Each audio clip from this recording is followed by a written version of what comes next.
Hello everyone, एक बार फिर से आप सभी का स्वागत है। आज हम यहाँ पे चर्चा करने जा रहे हैं उत्तर प्रदेश से संबंधित विभिन्न प्रकार के एग्जाम के लिए सबसे ज़रूरी करंट अफेयर्स को लेकर।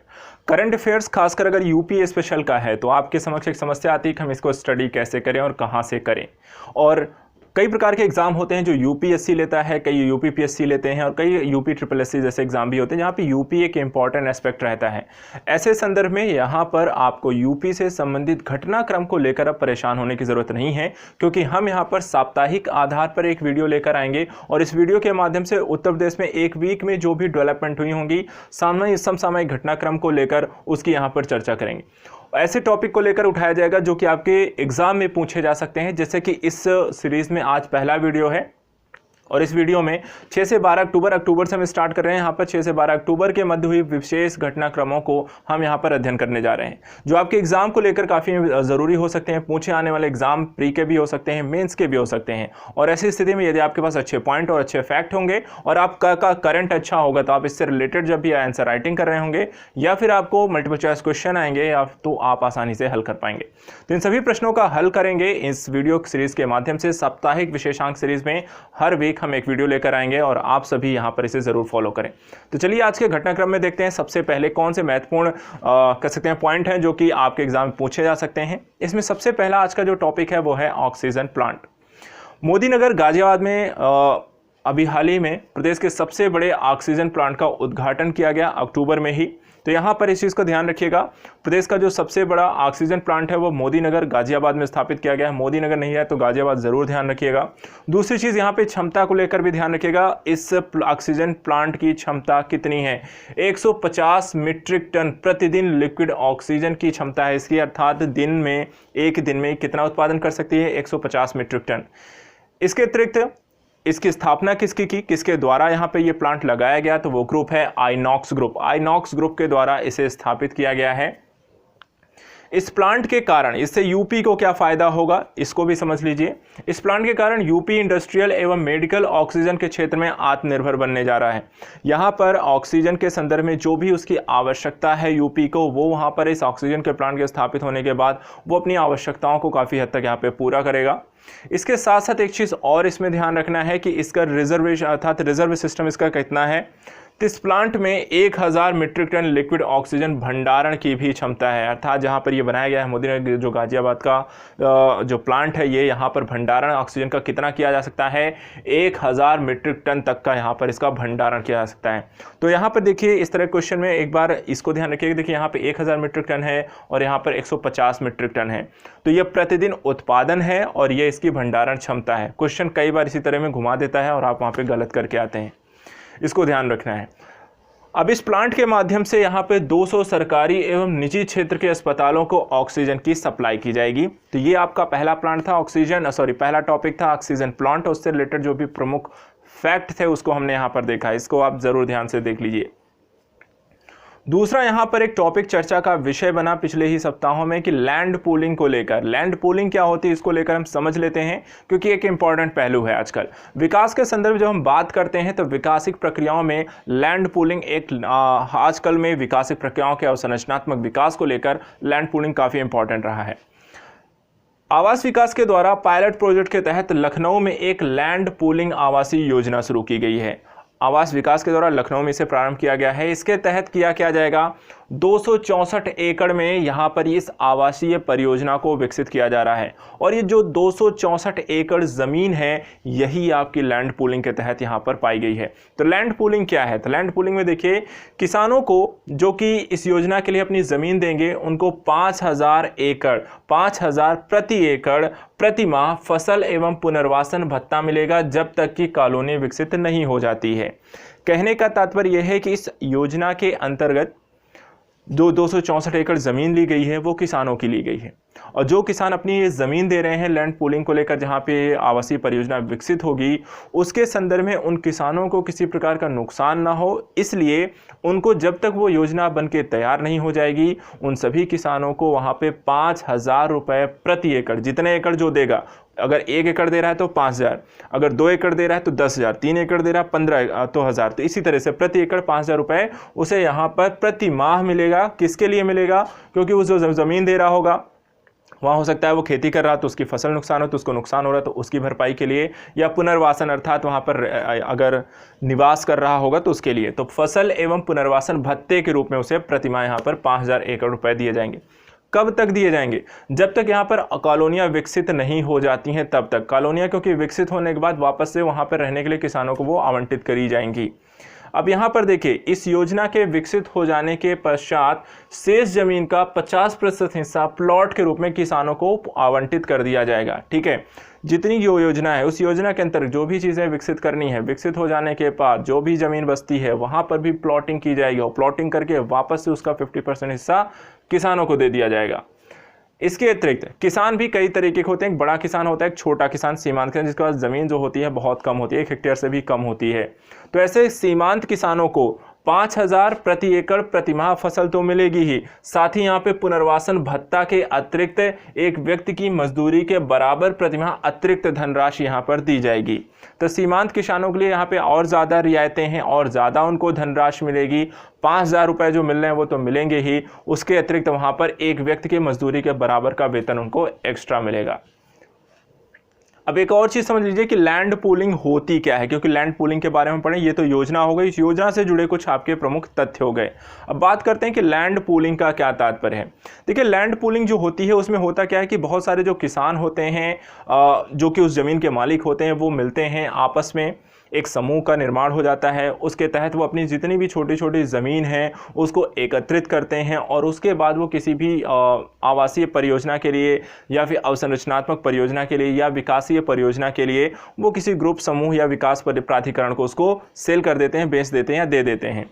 यहाँ पर वही लिखा है कि लैंड पूलिंग का तात्पर्य भूमि के स्वामियों का एक समूह अपनी भूमियों के छोटे छोटे हिस्सों को एक साथ मिलाएंगे और अवसंरचनात्मक विकास के लिए विकास प्राधिकरण को दे देंगे, जैसे इसमें किया गया। इसमें लखनऊ के जो किसान थे उन्होंने अपनी ज़मीन मिलाई, लैंड पूलिंग के तहत किसको दे दिया है? आवास विकास को, और वहाँ पर वो उसके बदले उनको पैसे दे रही है जब तक परियोजना विकसित नहीं हो जाएगी, बाकी फिर उनको प्लॉटिंग दे दी जाएगी। अब लैंड पूलिंग भी 2 तरीके की होती है। यहाँ पर इसकी 2 श्रेणियाँ हैं। एक श्रेणी के अंतर्गत जो लैंड पूलिंग की जाती है उसमें 20 हेक्टेयर से अधिक की भूमि ली जाती है, और दूसरे तरीके की जो लैंड पूलिंग है उसमें जो होता है 2 हेक्टेयर से लेकर 20 हेक्टेयर की तक की भूमि ली जाती है। तो यहाँ पर लैंड पूलिंग के ये तरीके हमने देख लिए, लैंड पूलिंग होता क्या है, और आवास विकास परियोजना और लैंड पूलिंग से संबंधी चीज़ों को हमने देख लिया। तीसरा यहाँ पर एक हाल फिलहाल चर्चा का एक विषय रहा है, आप पीपीपी मॉडल पढ़ते हैं, सार्वजनिक निजी भागीदारिता को लेकर काफ़ी सारी चीज़ें डेवलप होती हैं। उसी से संदर्भित एक टॉपिक यहाँ पर निकल कर आया, राजकीय पॉलिटेक्निक और आईटीआई से रिलेटेड, जिसमें कहा गया कि 51 राजकीय पॉलिटेक्निक और 40 आईटीआई पीपीपी यहाँ पे होगा, पीपीडी लिखा हुआ, पीपीपी मोड पर निजी क्षेत्रों के द्वारा संचालित की जाएंगी। फिलहाल जो 51 राजकीय पॉलिटेक्निक, 40 आईटीआई ही अभी निर्माणाधीन है, अवसंरचना स्थितियों में है, इनको बनाया जा रहा है। तो यहाँ पर ऐसी जो आगे अभी बन रही हैं या बन के तैयार होने वाली हैं, उन सभी का जो इन फ्यूचर संचालन करेंगी वो कौन करेंगी? उनका जो संचालन होगा वो किसको दिया जा रहा है? निजी क्षेत्र को दिया जाने वाला है। और इसके अंतर्गत क्या है, देखिए यहाँ पर ऐसा नहीं कि पहले ही चरण में सारे के सारे 51-40, क्योंकि जैसे जैसे ये तैयार होंगे वैसे इनको आवंटित किए जाएंगे। तो पहले चरण में यहाँ निजी क्षेत्र को 15 राजकीय पॉलिटेक्निक और 16 आईटीआई का संचालन 2021-22 के सत्र के लिए यहाँ पर दिया जाएगा। तो वो यहाँ पर जो पहला चरण इसका प्रारंभ होगा वो 2021 और 22 के सत्र के लिए प्रारंभ होगा, और वहाँ पर 15 राजकीय पॉलिटेक्निक और 16 आईटीआई यहाँ पे कॉलेज उनको दिए जाएंगे संचालन के लिए। दूसरी चीज़, भवन निर्माण का जो कार्य होगा, अर्थात जो ये पॉलिटेक्निक कॉलेज है या फिर आपका आईटीआई जो बनेगा, ये इसके लिए संबंधी जो भवन होगा, जो संस्थान जो बनेगा, तो निर्माण का जो कार्य होगा वो राज्य सरकार का इसमें होगा, क्योंकि सार्वजनिक निजी भागीदारी है। तो राज्य सरकार क्या हिस्सा का कार्य होगा कि वो भवन निर्माण का कार्य संभालेगा। भवन निर्माण बन जाने के पश्चात वो उसे निजी क्षेत्र को दे देगा, और निजी क्षेत्र जो होगा यदि उसमें आगे चलकर कोई मरम्मत का काम आएगा, उसके रखरखाव का जो भी जिम्मा होगा वो किसके हिस्से में जाएगा? निजी क्षेत्र का जिम्मेदार। तो भवन निर्माण एक बार करके राज्य सरकार करेगी, उसके बाद बाकी उसे स्थानांतरित कर दिया जाएगा निजी क्षेत्र को, जिसमें उसका रखरखाव, मरम्मत का कार्य उनका होगा। इसके अतिरिक्त शिक्षक और गैर शिक्षक जो स्टाफ की नियुक्ति करनी है, ये भी यहाँ पर जो होता है निजी क्षेत्र का संचालन है। यहाँ राज्य सरकार शिक्षक या गैर शिक्षक स्टाफ को नियुक्त इसमें नहीं करेगा, वो भी निजी क्षेत्रों के द्वारा किया जाएगा।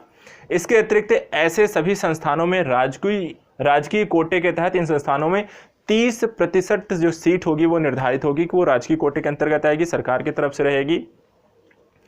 साथ ही यहाँ पर NCVT, SCVT, AICTE, तकनीकी परिषद, PCI जैसी नियामक संस्थाओं के द्वारा तय मानकों के अनुसार इन संस्थानों में पाठ्यक्रम का संचालन होगा। तो ऐसा नहीं कि निजी क्षेत्र के जो भी कह सकते हैं जिन्हें भी सौंपा जाएगा वे इसका संचालन अपने स्तर पे करेंगे, अपनी तरफ से पाठ्यक्रम स्थापित करेंगे, ऐसा नहीं है। पाठ्यक्रम का जो भी संचालन जो कैसे करेंगे उसके लिए वहाँ पे जो कि हमारी जो नियामक संस्थाएं हैं जो इन क्षेत्रों को देखती हैं, जो कि रूल्स रेगुलेशन बनाती हैं, जो पाठ्यक्रम इत्यादि होते हैं वहाँ पर वो तैयार करेंगे और उन्हीं पाठ्यक्रम को यहाँ पर ये संचालित करेंगे। इसके अतिरिक्त यदि मान लीजिए वो इन मानकों को, जो पाठ्यक्रम के मानक है, अन्य मानक हैं, यदि ये निजी संस्थाएं उन मानकों को वो लागू नहीं करती हैं तो इसके लिए वहां पे अर्थदंड का भी प्रावधान किया गया है। इसके अतिरिक्त एक चीज और है कि PPP मोड द्वारा संचालन से सरकार के ऊपर भार में जो कहते हैं ना कि PPP मोड अर्थात सार्वजनिक निजी भागीदारी अपनाया क्यों जाता है, ऐसा किया क्यों जा रहा है, तो वहां पे सीधा सा सिर्फ एक मतलब है कि यहाँ पे कहीं ना कहीं जो राज्य सरकार की जो कैसी है खर्च जो आता है, जो उन पर व्यय का जो भार है वो नहीं पड़ेगा। न शिक्षकों को सैलरी देनी पड़ेगी, न उनकी मरम्मत रख रखाव खर्चा आएगा, न अन्य चीज़ों को उन पर कोई दबाव पड़ेगा। तो इस तरीके से कॉलेज संस्थान भी वहाँ पे संचालित होंगे। दूसरी तरफ से जो सरकार पे व्यय हो वो भी वहाँ पे कम होगा। तीसरी जो प्रॉफिट यहाँ पे ये होगा कि निजी क्षेत्रों का जो भी प्रबंधन होता है बेहतर है और नई गुणवत्ता योग्य लोग रखे जाएंगे, तो वहाँ पे शिक्षण और संचालन जो भी प्रशिक्षण होगा वो भी बेहतर तरीके से किया जाएगा। चौथा यहाँ पे आज का जो टॉपिक लिया गया है वो है किचन गार्डन। किचन गार्डन क्या है और ये क्यों ज़रूरी है, तो ये काफ़ी इंपॉर्टेंट पहलू है। अभी हाल ही में बेसिक शिक्षा परिषद के द्वारा संचालित स्कूलों में मिड डे मील में ताज़ा और हरी सब्जियां उपलब्ध कराने के लिए यहाँ पे किचन गार्डन बनाने की घोषणा की गई है। किचन गार्डन में के अंतर्गत यहाँ पे 400 स्कूलों में यहाँ पे किचन गार्डन बनेंगे। कितने? 400 स्कूलों में किचन गार्डन बनाए जाएंगे। यहाँ पर एक किचन गार्डन बनाने के लिए करीब 5,000 रुपये खर्च किए जाएंगे। ग्रामीण क्षेत्रों में जो किचन गार्डन है और शहरी क्षेत्रों का जो किचन गार्डन होगा उसका आकार या साइज़ क्या होगा उसके बारे में भी बताया गया है। जैसे कि ग्रामीण क्षेत्र के जो विद्यालय हैं उनका जो किचन गार्डन का जो साइज़ होगा 20x10 का मीटर के होंगे, जबकि शहरी क्षेत्रों के विद्यालयों में 10x10 मीटर के क्षेत्रफल आकार के यहाँ पे किचन गार्डन आपके बनाए जाएंगे। अब किचन गार्डन में क्योंकि हरी सब्जियां उपलब्ध करानी है तो उनके लिए किस किस तरीके की सब्जियां उगाई जाएंगी वो भी यहाँ पे बताया गया है। वो सारी सब्जियों के नाम यहाँ पे लिखे हैं, जैसे भिंडी, पालक, लौकी, करेला, खीरा, कद्दू, बैगन, सलगम, गाजर, मूली, सेम, तुरई, टमाटर, मटर, मिर्च, फूल, पत्ता गोभी इत्यादि सारी यहाँ पे सब्जियों के नाम भी वहाँ पर उन्होंने बताए हैं कि ये सारी सब्जियाँ भी उगाई जाएंगी। तो किचन गार्डन क्या है कि आपके विद्यालय में, किचन का मतलब कि अपने घर के किचन में कोई गार्डन नहीं बनाना है, बल्कि विद्यालय में कि आपको वहाँ पे किचन के लिए अर्थात लोगों के खाने पीने के लिए उन बच्चों के मिड डे मील के अच्छे सब्जी अर्थात आहार जो होता है बेहतर और शुद्धतापूर्ण उपलब्ध कराने हेतु वहाँ पर किचन गार्डन शुरुआत की गई है, जिसके तहत विद्यालयों में ही यहाँ पर एक गार्डन बनाया जाएगा जिसमें हरी सब्जियाँ उगाई जाएंगी और वही सी हरी सब्जियों का प्रयोग होगा कि भोजन बनाने के लिए किया जाएगा। तो इनका साइज कितने स्कूलों में? 400 स्कूलों में प्रारंभ किया जाएगा। 5,000 रुपये खर्च होंगे। साइज ग्रामीण क्षेत्रों का और शहरी क्षेत्रों का अलग अलग है, इसको भी ध्यान रखिएगा। चलिए आज के विषय वस्तु का अंतिम टॉपिक देख लेते हैं। वन्य प्राणी सप्ताह 2020 के बारे में चर्चा कर लेते हैं। देखिए यहाँ पर ये 1 से 7 अक्टूबर के मध्य यहाँ पर वन्य प्राणी सप्ताह का आयोजन किया जाएगा। यहाँ पर इस वन्य प्राणी सप्ताह के आयोजन के दौरान कुछ यहाँ पर और भी उपलब्धियाँ देखने को मिली, कुछ और भी घोषणाएं देखने को मिली, कुछ और भी जानकारियाँ और महत्वपूर्ण तथ्य देखने को मिलते हैं। जैसे कि यहाँ पर इस अवसर पर जटायु गिद्ध संरक्षण केंद्र महाराजगंज का यहाँ पे शिलान्यास भी किया गया, तो इसको ध्यान में रखिएगा। जटायु गिद्ध संरक्षण केंद्र महाराजगंज यूपी में यहाँ पे बनाया गया है। इसके अतिरिक्त 25 करोड़ वृक्षारोपण के संदर्भ में भी यहाँ पे जानकारी दी गई, जिसके लिए यूपी को Guinness of the book record यहाँ पर दिया गया, गिनीज वर्ल्ड रिकॉर्ड। इसके अतिरिक्त यहाँ पे 5 जुलाई 2020 को ये वृक्षारोपण किया गया था, जैसा आप सभी को पता है। प्रदेश संबंधी जो आंकड़े हैं यहाँ पे कुछ डाटा वहाँ पे बताया गया वन्य प्राणी सप्ताह के समय में कि यहाँ पर विगत 3 वर्षों में यूपी में जो बाघों की संख्या है वो 117 से बढ़कर 173 हो गई है।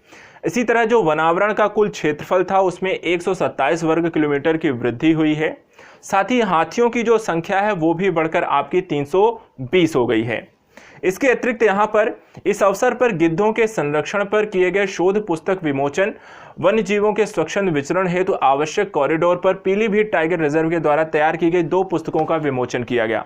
एक पुस्तक का नाम था गढ़ा कॉरिडोर, दूसरा है वाल्मीकि की पर्यावरण चेतना। इन दोनों ही पुस्तकें जो हैं वो गिद्धों के संरक्षण के लिए, साथ ही यहाँ पर वन्य जीवों के स्वच्छंद विचरण हेतु एक आवश्यक कॉरिडोर के लिए पीलीभीत टाइगर रिजर्व के द्वारा यहाँ पे इसे तैयार किया गया है। ठीक है, तो ये दोनों ही पुस्तकों के संदर्भ में इसे ध्यान रखिएगा, इन टॉपिक्स पर आधारित हैं।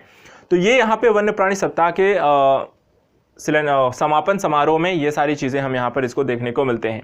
तो इस वीक में इस आज के 5 टॉपिक हमने देख लिए, इंपॉर्टेंट एस्पेक्ट हैं, आपके एग्जाम में पूछे जा सकते हैं, कई सारे फैक्ट नॉलेज भी इसमें हैं। तो आज के लिए इस वीक में इतना ही। नेक्स्ट वीक मिलेंगे एक नए वीडियो के साथ, वहाँ पर कुछ और इंपॉर्टेंट करंट अफेयर्स के टॉपिक्स देखेंगे जो कि यूपी से स्पेशल से रिलेटेड होंगे। तब तक के लिए आप लोग इसे रिविजन जरूर कर लीजिएगा। मिलते हैं जल्दी नेक्स्ट वीक में। Thank you so much.